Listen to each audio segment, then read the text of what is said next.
You know how most booktube channels go after new releases and talk about new books? Yeah, we don't do that here.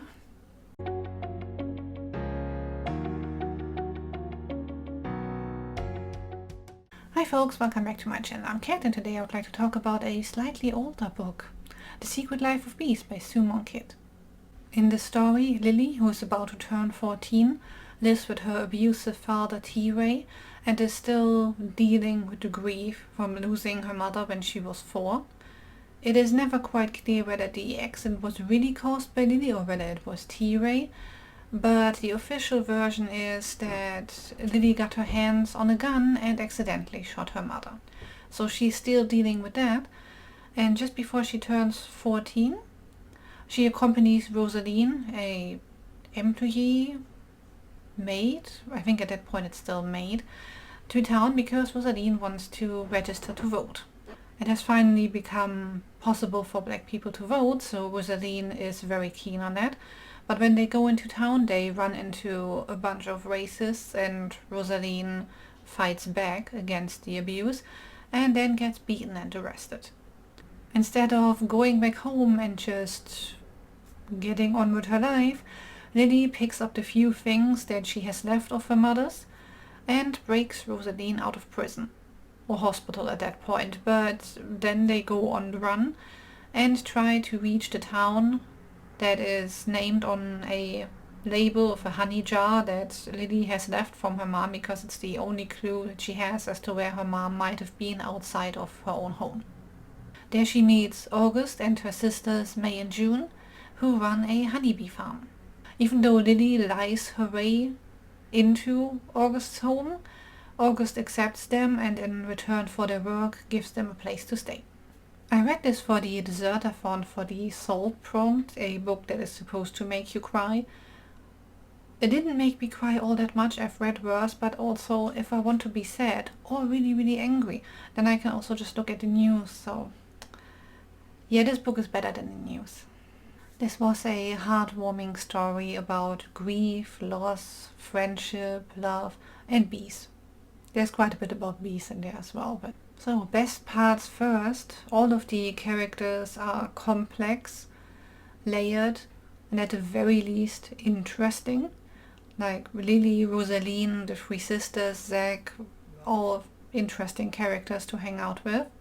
Lily has a hilarious way of describing some things when she talks about the preacher or wigs or outfits of people.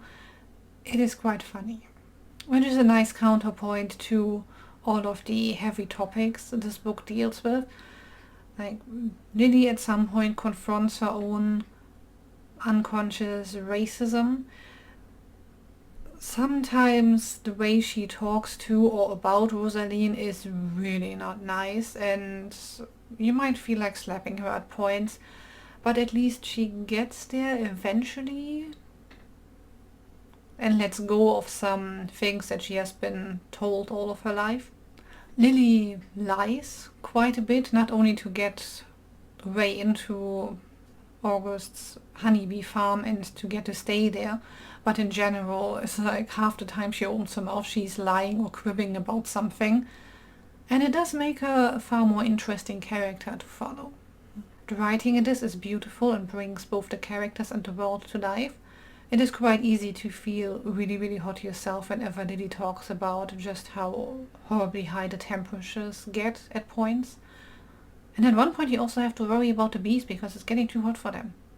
The one thing I will say is that you see the whole thing from Lily's perspective. So okay, she's the main character and everybody else is a supporting cast essentially.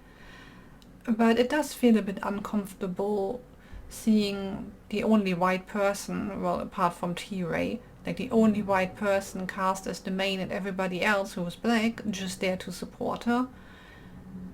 Maybe it's just a sign of the times, and if this had been written today or last year or closer to now than it has been written, maybe this would look a little different and that might actually be a bit better. Overall, this was a really beautiful story, and it's been a while since I read something about a character this young that made me care so much. Therefore, I think it's this cat for me. So if you're in the mood for something sad or a book about grief and loss, then this might be for you. Let me know in the comments what other animal you think is underrated and underrepresented in books. I'm gonna go with any kind of lizard. I think they do not get enough time on the page. Like and subscribe if you want to help this channel out, and I'll be back next week with another video. Bye folks!